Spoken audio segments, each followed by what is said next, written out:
जय हिंद बेटा। देखेंगे आज की क्लास, यहाँ पर क्लास 10th का मैथ और मैथ में बेटा चैप्टर नंबर 6 में बाबू एक्सरसाइज 6.2। तो सामने देखेंगे सभी बच्चे एकदम बिंदास तरीके से इस एक्सरसाइज को कंप्लीट करते हैं।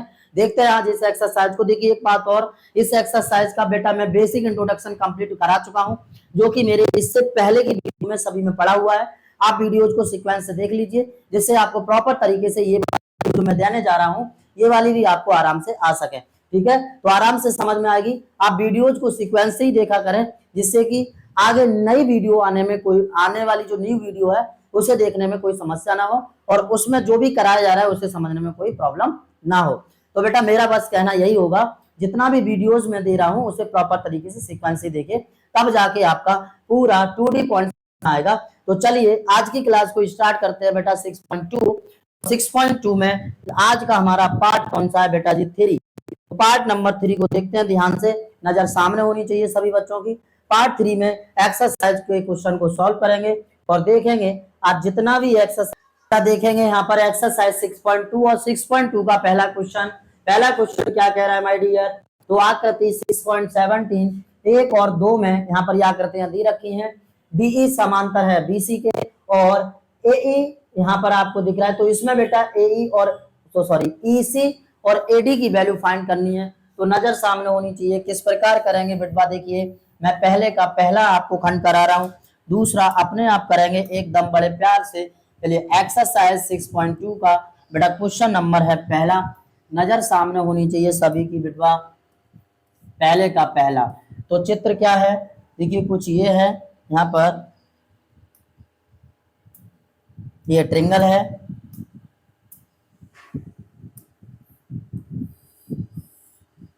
ये कुछ ट्रिंगल बना हुआ है।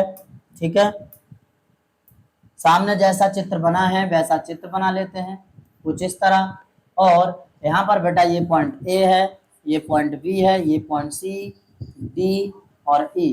क्या इतनी सी बात समझ में आ रही है सबको बेटा? तो यहाँ पर देखिए 1.5 सेंटीमीटर, ओके बेटवा, ये 1 सेंटीमीटर और ये दिया है 3 सेंटीमीटर। तो आप मुझे एक बात बताओ, छोटी सी एक बात बताओ, क्या मैंने आपको एक थ्योरम कराई थी? कौन सी थ्योरम? तो बेटा थेल्स प्रमेय, मतलब बीपीटी आधारभूत समानुपातिक प्रमेय। तो देखिए क्योंकि हम जानते हैं एडी बट्टे डीबी या बीडी, ध्यान से समझना भाई, एडी बट्टे डीबी या बीडी कुछ भी लिख सकते हैं, बराबर एई अपॉन ईसी। हमें यहाँ पर ईसी की वैल्यू फाइंड करनी है, क्योंकि यहाँ पर ये जो देख रहे हैं ये वाली रेखा बीसी समांतर है किसके? डीई के। जब बीसी समांतर है डी के, चलिए मैं इसे पूरा ही आपको डिटेल में लिखता हूं तो ज्यादा बेटर रहेगा। ठीक है, हाँ जी। तो बेटा यहाँ पर सामने नजर रखेंगे सभी स्टूडेंट, देखेंगे बेटा एडी हमें कितना दिया है सर? 1.5 सेंटीमीटर, एई कितना है? 1 सेंटीमीटर, और डीबी कितना है बेटा? 3 सेंटीमीटर पूछा है यहाँ पर। ईसी तो आराम से बता सकते हैं, क्योंकि जानते हैं इसमें दिया है। तो क्या दिया है बेटा? बीसी समांतर है किसके बेटवा? डीई के। जब ये कंडीशन होती है तो ये लिए, इसलिए एडी अपॉन बीडी बराबर एई अपॉन ईसी। क्या इतनी सी बात समझ में आ गई बेटा? बेसिक प्रोपोर्शनल थ्योरम में जाइए, वहां एक बार ध्यान से समझिए कि थेल्स प्रमेय क्या है। एक बात और, बेसिक प्रोपोर्शनल थ्योरम यानी कि आधारभूत समानुपातिक प्रमेय और थेल्स प्रमेय बात एक ही है बेटा। उस बीपीटी के द्वारा इसे हम सॉल्व करेंगे तो ये क्यों, यहाँ रीजन लिखेंगे सर, क्योंकि by BPT, by BPT. By BPT का मतलब क्या है? बेसिक प्रोपोर्शनल थ्योरम द्वारा, बेसिक प्रोपोर्शनल थ्योरम द्वारा आधारभूत समानुपातिक प्रमेय के द्वारा। तो इतनी बात समझ गए बेटा? बीसी समांतर डी दिया है तो इसलिए एडी अपॉन बीडी और एई अपॉन ईसी। तो this is imply that AD की वैल्यू कितनी? 1.5 डिवाइडेड बाई बीडी कितना बेटा? 3 बराबर एई कितना है? 1 और ईसी हमें यहाँ पर फाइंड करना है। तो ईसी इक्वल टू ईसी बराबर, यहाँ पर बेटा क्या कर देंगे, इसका इधर करेंगे मल्टीपल। तो एक मिनट बेटा, ये काट देंगे, 1.5 दूनी 3, तो 2 एकम 2, यानी ईसी इक्वल टू यहाँ से आ जाएगा 2 सेंटीमीटर। क्या इतनी सी बात समझ गए सब बचवा? अगर इतनी सी बात समझ गए बेटा तो दूसरा खंड इसी तरह करेंगे, और आराम से आप कर सकते हो। और जल्दी से बेटा दूसरे का आप आंसर कमेंट बॉक्स में बताइए कि क्या होगा।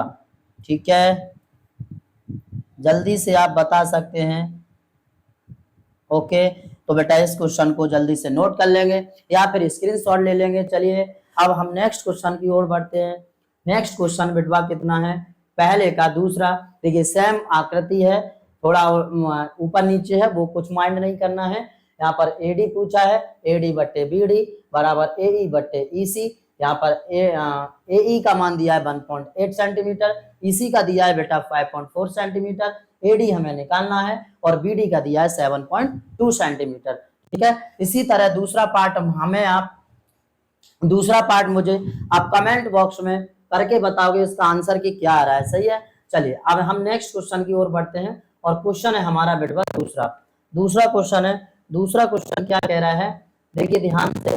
दूसरा क्वेश्चन कह रहा है किसी कुछ PQR की भुजाओं PQ और PR पर क्रमशः बिंदु E और F स्थित हैं।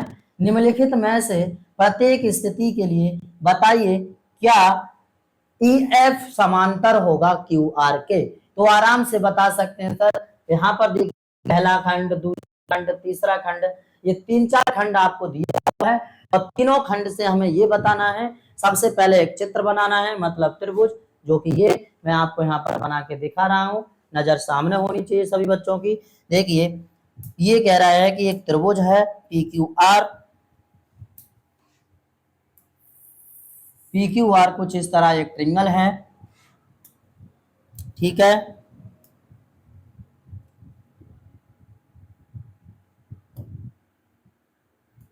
जिसमें एक भुजा के समानांतर कोई अन्य भुजा खींची गई है। ये हमने खींच लिया, इसे नाम दे दिया बेटा P, Q और R, और इसे नाम दे दिया बेटा D, F, D, E। क्या बात समझ रहे हैं? जैसे कि आप क्वेश्चन में देख सकते हैं, नजर सामने होनी चाहिए। देखो बेटा क्वेश्चन क्या कह रहा है, PQ और PR पर क्रमशः बिंदु E और F, हाँ E और F दिया हुआ है तो E और F लगा लेंगे। ओके, E और F, E और F, ये E और ये F। सही है भाई। उसके बाद में क्या कह रहा है, निम्नलिखित में से प्रत्येक स्थिति में हमें ये बताना है क्या EF समांतर होगा QR के, मतलब EF समांतर होगा QR के। तो देखिए पहला खंड यहाँ पर हम करते हैं सॉल्व, नजर सामने होनी चाहिए बेटा। क्वेश्चन दूसरे का पहले में क्या दे रहा है, तो पहले में PE बराबर, मैं लिख देता हूं थोड़ा सा छोटा करके, PE बराबर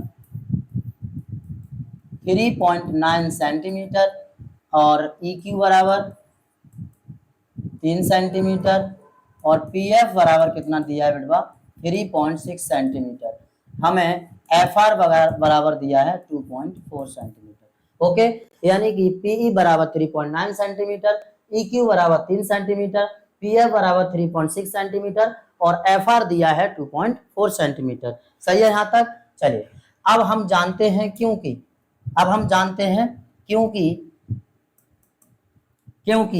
बेटा यहाँ पर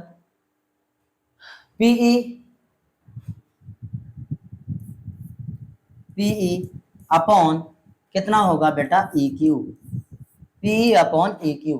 इसमें क्या क्या वैल्यू दी है उसके हिसाब से आप इसे चेंज कर लोगे। तो PE बटे EQ बराबर PF बटे FR।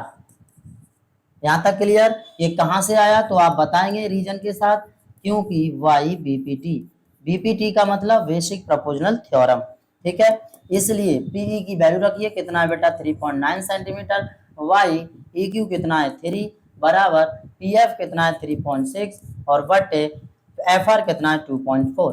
अब हमें यहाँ पर देखना ये है क्या दोनों साइड बराबर आ रही हैं, और यदि दोनों साइड बराबर आ रही हैं तो ये EF है वो QR के क्या होगा, समांतर होगा। तो देखो बेटा यहाँ पर क्या करेंगे, 3 एकम 3.3 तरका 9 मतलब 1.3 बराबर ये आ जाएगा बेटा, पॉइंट से पॉइंट हटाएंगे और यहाँ 12 दूनी 24 और 12 तिया 36 मतलब ये आ जाएगा 3/2 मतलब 1.5। जब हम यहाँ पर पॉइंट से पॉइंट हट गया 24 को काटा 12 से तो 2 बार, और 12 से काटा 36 को तो 3 बार, और 3 में भाग देंगे बेटवा हम कितने का, 2 का, तो आ जाएगा 1.5, जो कि 1.3 और 1.5 आपस में बराबर नहीं है। और जब आपस में बराबर नहीं है तो यहाँ पर कह सकते हैं कि EF समांतर नहीं होगा इस केस में, किसके, QR के। तो इसलिए तो EF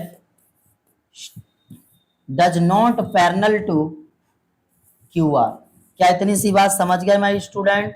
ठीक है बेटवा, आराम से समझ गए होंगे। तो यहाँ पर क्या हो गया कि ये EF समांतर नहीं है किसके, QR के, क्योंकि यहाँ पर वैल्यू हमारी आपस में बराबर नहीं आई है। कोई दिक्कत यहाँ तक? चलिए अब हम इसका दूसरा पार्ट देखते हैं। तो देखिए दूसरा पार्ट से आप P बराबर दिया है, QE दिया है, PF दिया है, FR दिया है, RF दिया है, कोई उससे समझ, तो आराम से आप बता सकते हैं वैल्यू को पुटअप करके, और यदि बराबर है तो समांतर है, बराबर नहीं है तो समांतर नहीं है।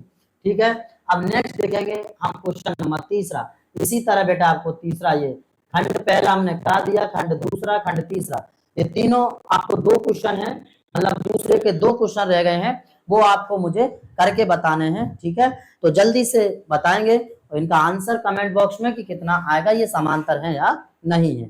ठीक है बेटा, चलिए अब हम तीसरा यहाँ पर बताते हैं। तो देखिए आकृति 6.18 में यदि LM समांतर है CB के और LN समांतर है CD के, तो सिद्ध करो AM अपॉन AB बराबर AN अपॉन AD। देखिए चित्र हमारा ये दिया हुआ है 18 चित्र दिया हुआ है ये वाला, इसमें ये वाला क्वेश्चन है, ध्यान से क्वेश्चन को समझ लेंगे और फिर उसके बाद इसे प्रूफ करेंगे। चलिए तो हम उस अपने क्वेश्चन पर पहुंचते हैं जो क्वेश्चन कह रहा है बेटा वो। तो देखेंगे बेटवा क्वेश्चन नंबर है तीसरा। क्वेश्चन नंबर तीसरा क्या कह रहा है, आकृति 6.18 में, मतलब कौन सी आकृति है, तो कुछ इस प्रकार आकृति बनी हुई है। 6.18 में LM समांतर है CB के और LN समांतर है CD के, तो सिद्ध कीजिए AM अपॉन AB बराबर AN अपॉन AD, जो कि आपको ये आकृति 6.18 दिख रही होगी, ये आकृति दी है। तो सबसे पहले हम यहाँ पर बनाते हैं आकृति। ठीक है बेटा, तो नजर ध्यान से सामने होनी चाहिए सभी बच्चों की, तो पूरा समझ में आएगा क्वेश्चन। क्वेश्चन नंबर है 3,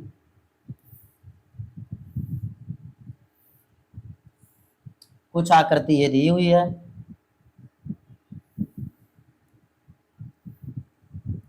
ठीक है, यहाँ पर पॉइंट नोट कर दीजिए कौन कौन सा है। तो बेटा A, यहाँ पर है D, यहाँ पर है C और यहाँ पर है B। ओके, ये M और ये N और ये है L। अब यहाँ पर सबसे पहली बात, ऐसे सवालों में आपको क्या करना है बेटा, ध्यान से समझना। आपको ऐसे क्वेश्चन जब सॉल्व करेंगे आप, तो एकदम सीक्वेंस से लिखेंगे। सीक्वेंस से मतलब 2D पॉइंट। तो सबसे पहले लिखेंगे दिया है, क्या दिया है बेटा, यहाँ पर दिया है कि LM समांतर है किसके, BC के, और LN समांतर है किसके, CD के। ये हमें दिया हुआ है। ओके, अब उसके बाद हमें सिद्ध क्या करना है, तो सिद्ध करना है,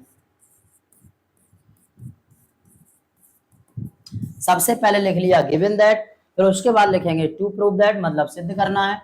तो सिद्ध क्या करना है बेटा, यहाँ पर AM अपॉन AB बराबर AN अपॉन AD, ये चीज हमें यहाँ पर क्या करनी है माय डियर, प्रूफ करनी है। ठीक है, ध्यान से समझना भाई, ये चीज आपको प्रूफ करके देनी है। ओके, तो फिर एक बार और क्वेश्चन को देख लेते हैं, क्या यही है, हाँ ठीक है। अब इसका करेंगे हम प्रूफ, अब करेंगे भाई प्रूफ, यानी कि उपपत्ति। तो ध्यान से समझना कैसे, देखिए तो सबसे पहले हम लिखेंगे क्योंकि LM समांतर है BC के, तो इसलिए AM अपॉन AB भी लिख सकते हैं और बेटा MB भी लिख सकते हैं, कोई भी दिक्कत नहीं है। तो AM अपॉन AB बराबर कितना हो जाएगा, ए एल, या एक मिनट पहले आप सीधा सा ले लें इधर से तो ज्यादा बेटर है, A L upon L C बराबर A M upon A B. ठीक है, क्यों, क्योंकि बाई बीपीटी, बाई बीपीटी। इसे मान लो इक्वेशन नंबर फर्स्ट। इसी तरह अब आप इसे नेक्स्ट करोगे यहां पर, क्योंकि एल एन समांतर है किसके बेटा, सी डी के, तो इसलिए A L upon L C बराबर A N upon A D. ठीक है बेटवा, यहाँ पर भी रीजन लिखोगे क्योंकि बाई बीपीटी। देखिए ये रीजन लिखना बहुत जरूरी है, ध्यान से समझना, रीजन लिखना जरूरी है, क्योंकि एग्जामिनर ये ना समझ पाए कि भाई ये कहाँ से आ गया। तो हम वहां पर बता रहे हैं बाकायदा कि वाई बीपीटी मतलब बेसिक प्रोपोर्शनल थ्योरम द्वारा, तो कोई दिक्कत नहीं एग्जामिनर को होगी और आराम से पूरे मार्क्स आपको देगा। सही है, तो चलिए भाई आप यहाँ पर इसे मान लेते हैं क्वेश्चन नंबर सेकंड। तो अब आप यहाँ से बता सकते हैं इसका लेफ्ट हैंड साइड देखो, समीकरण एक का left hand side A L upon L C है, समीकरण दो का भी left hand side A L upon L C है। तो हम यहां पर अब लिखेंगे समीकरण एक व दो से, समीकरण फर्स्ट एंड सेकंड से। सही है, तो जब लेफ्ट हैंड साइड इक्वल है तो my dear right hand side भी क्या होगा, इक्वल होगा। A M upon A B बराबर A N upon A C, A D sorry, A N upon A D. और ये आ गया हमारा फाइनल आंसर जो हमें प्रूफ करना था वो। ठीक है,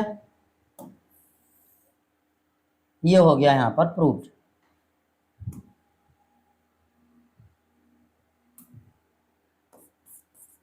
प्रूव्ड, कोई दिक्कत बताइए, आराम से आप समझ गए होंगे।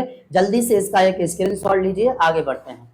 ठीक है बेटा, अब नेक्स्ट यहाँ पर देखेंगे, नेक्स्ट क्वेश्चन है हमारा, नेक्स्ट है बेटा चौथा क्वेश्चन। तो देखेंगे बेटा चौथा क्वेश्चन, आकृति 6.19 में डीई समांतर है एसी के और डीएफ समांतर है एई के, तो सिद्ध कीजिए बीएफ अपॉन एफ बराबर बीई अपॉन ईसी। चित्र आपको कुछ ये दिया हुआ है 6.19, कोई दिक्कत यहाँ तक। तो चलिए अब हम नेक्स्ट क्वेश्चन को सॉल्व कर रहे हैं और वो क्वेश्चन है हमारा कौन सा बेटा, चौथा। तो नजर सामने होनी चाहिए सभी की। सबसे पहले हम यहाँ पर बनाते हैं आकृति। तो क्वेश्चन नंबर 4, क्वेश्चन नंबर 4 की आकृति क्या है, एक त्रिभुज बना लीजिए सबसे पहले कुछ इस तरह।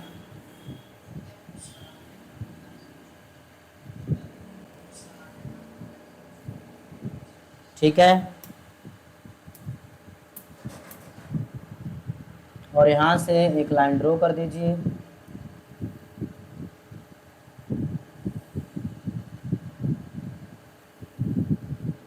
कुछ इस तरह आराम से आप कर सकते हैं। बिंदुओं को आप डिनोट कर लीजिए, यहाँ ए है और ये बेटा कितना है, बी है, और ये सी है, यहाँ पर डी है, और ये एफ है, और ये ई है। तो सबसे पहले आप लिखोगे, इसमें दिया है 2D पॉइंट। बेटा देखिए अगर आप step to step board exam में करते हैं तो आपके मार्क्स नहीं कटेंगे और एग्जामिनर भी सीक्वेंस से चेक करेगा। ठीक है भैया, वो यार ये चौंध आ रहा है।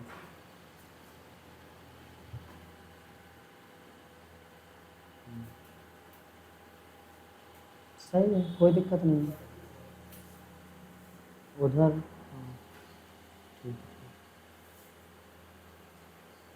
सही है, तो यहाँ पर दिया क्या है आप लिख लीजिए, क्योंकि दिया है इसमें ए डी ई समांतर है बेटा किसके, ए सी के, और डी एफ समांतर है किसके, ए ई के। ओके, ये यहाँ पर इसके समांतर है। अब हमें सिद्ध क्या करना है, तो सबसे पहले लिख लिया आपने दिया है, फिर उसके बाद में सिद्ध करना है।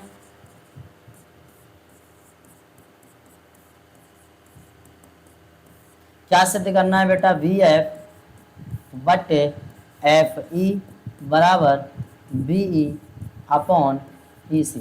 ये हमें यहाँ पर क्या करके देना है, प्रूफ करके देना है। तो जहाँ तक हो सके वहाँ तक आप सीक्वेंस से ही क्वेश्चन को करा करें, यानी कि स्टेप टू स्टेप, तब बोर्ड एग्जाम में आपको कंप्लीट नंबर मिलेंगे। ठीक है, अब हम इसका करेंगे बाबू प्रूफ। देखिए हम जो क्वेश्चन कर रहे हैं वो एकदम स्टेप टू स्टेप होगा, आप देख सकते हैं। सबसे पहले हमें चित्र बनाना है, फिर दिया है, फिर क्या सिद्ध करना है, इन सारी बातों को डिटेल से आप लिख लीजिए। फिर उसके बाद में हम करेंगे प्रूफ। तो देखिए सबसे पहले, क्योंकि प्रूफ में सबसे पहला, क्योंकि डी समांतर है किसके बेटा, ए सी के।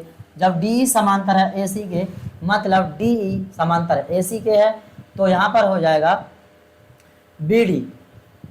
तो इसलिए B D upon A D बराबर, B D upon A D बराबर, ये हो जाएगा, ये वाला हम ले रहे हैं त्रिभुज, डी ई समांतर है ए सी के, तो ये वाला triangle B D upon A D और बी एफ अपॉन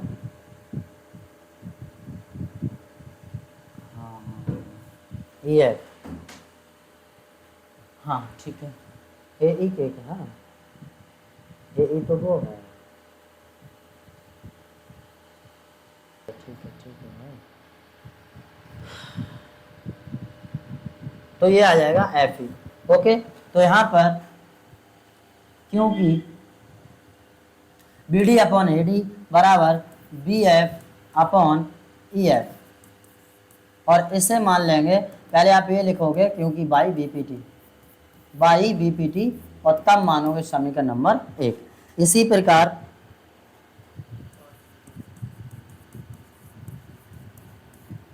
प्रकार क्योंकि डी एफ समांतर है ए ई के, तो इसलिए बी डी बटे ए डी बराबर, ये आ जाएगा बेटा यहाँ से बी ई अपॉन ई सी, ये भी सेम चीज़ क्योंकि by B P T. Equation number 2। अब आप समीकरण 1 और 2 को देखो। समीकरण 1 व 2 से, समीकरण 1 व 2 से इसका लेफ्ट हैंड साइड इक्वल है, तो राइट हैंड साइड भी अपने आप इक्वल हो जाएगा। तो ये V F upon E F और बराबर बी ई अपॉन ई सी। यही हमें क्या करना था, यहाँ पर प्रूफ करना था।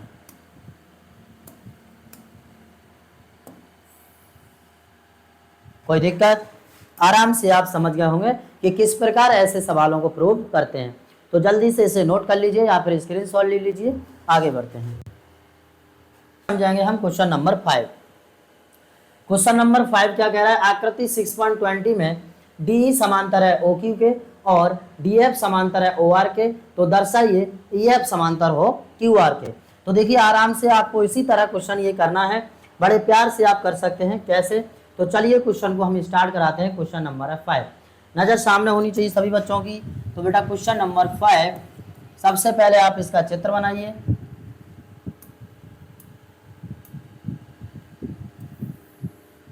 ये कुछ इस प्रकार आकृति दी है आपको।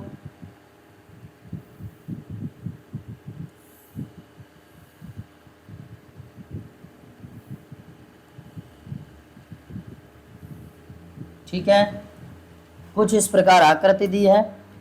जहां जहां जो जो बिंदु है उसे डिनोट कर दीजिए। तो पी क्यू आर, और ये डी, और ये एफ, और ये कितना है बेटा ई, और ये पॉइंट है ओ।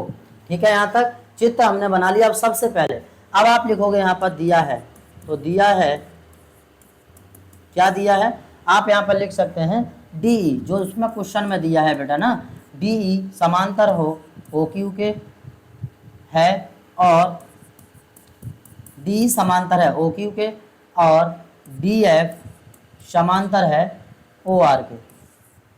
ये चीज़ हमें यहाँ पर दे रखी है। ठीक है, अब हमें सिद्ध क्या करना है, तो यहाँ लिखेंगे सिद्ध करना है।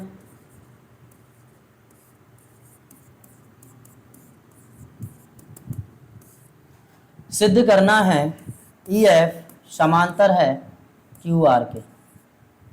ये चीज़ भाई हमें प्रूफ करनी है। चलिए तो आप देखते हैं इसका प्रूफ।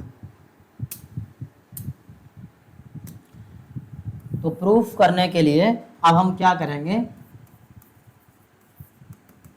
क्योंकि DE समांतर है OQ के, DE समांतर OQ के, तो इसलिए जब बेटा DE समांतर OQ के है मतलब DE ये वाली भुजा DE समांतर है किसके, OQ के, तो PE अपॉन EQ या PD अपॉन DA भी बोल सकते हैं, तो PD अपॉन DO बराबर हो जाएगा PE अपॉन EQ।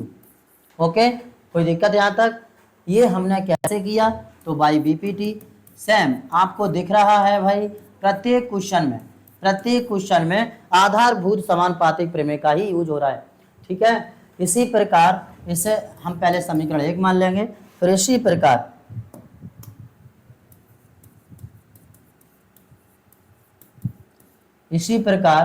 क्योंकि DF समांतर है OR के, तो इसलिए जब ये समांतर है तो इसलिए PD अपॉन DO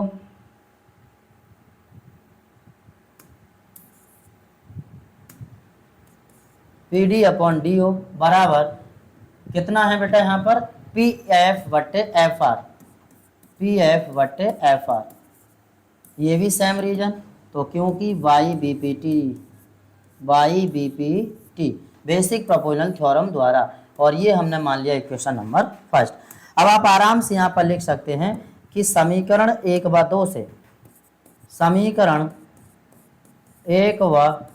2 से जब इनका लेफ्ट हैंड साइड इक्वल है तो राइट हैंड साइड भी अपने आप इक्वल होगा, तो PE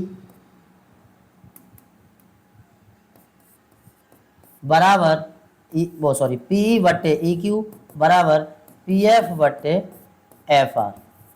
यहाँ पर ये आ गया,